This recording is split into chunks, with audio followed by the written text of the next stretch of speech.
Hi everyone, this is Dr. James DiNicolantonio, author of The Cell Fix and The Mineral Fix, and today I'm going to be talking to you about good fats versus bad fats. Now, most of you have been told that saturated fat is bad and that it clogs the arteries, and there's some nuance to that, and I want to cover that in this video.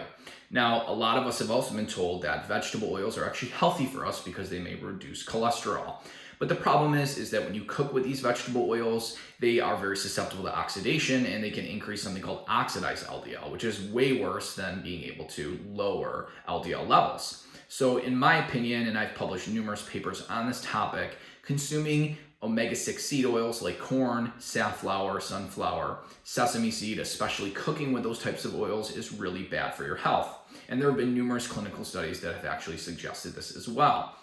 Whereas cooking with pastured animal fats like butter, like tallow, things like that, ghee, is actually better because the saturated fats are less susceptible to oxidation. So typically when I cook with a fat, I cook at low temperature, I'll use pastured butter, or I'll use actually organic extra virgin olive oil at higher temperatures because it's so high in polyphenols, it helps prevent the oil from oxidizing.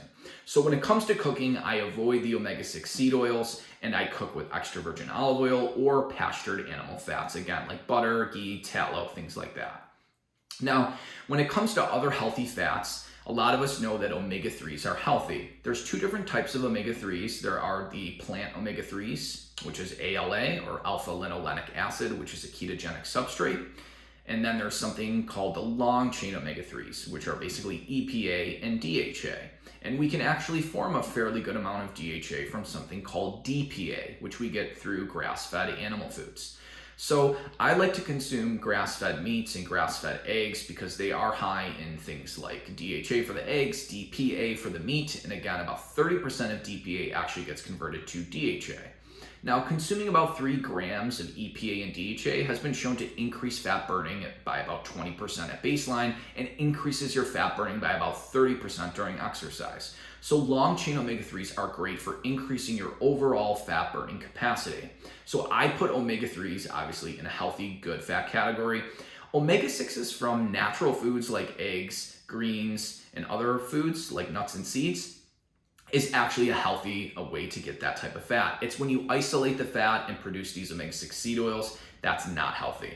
Now, there are some differences if you're eating, let's say, moderate to high amounts of carbohydrates in regards to what's a healthier fat. So monounsaturated fats like oleic acid, which is found in olives, avocados, certain nuts, and olive oil, has actually been shown to reduce body fat compared to long-chain saturated fats like cheese, milk, butter, heavy cream.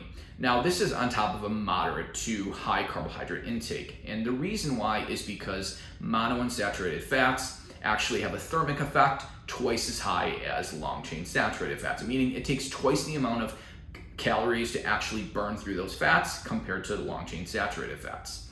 The other factor why monounsaturated fat like oleic acid is better if you're eating a moderate amount of carbohydrate compared to the heavy creams, butters, cheese, and milk is because its oxidation rate is higher, meaning you burn it better for fuel compared to storing it.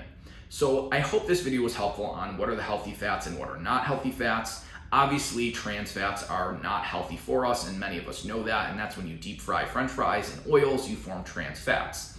But I hope it opened your eyes in regards to the omega-6 seed oils that we are told are healthy for us, but aren't actually that healthy.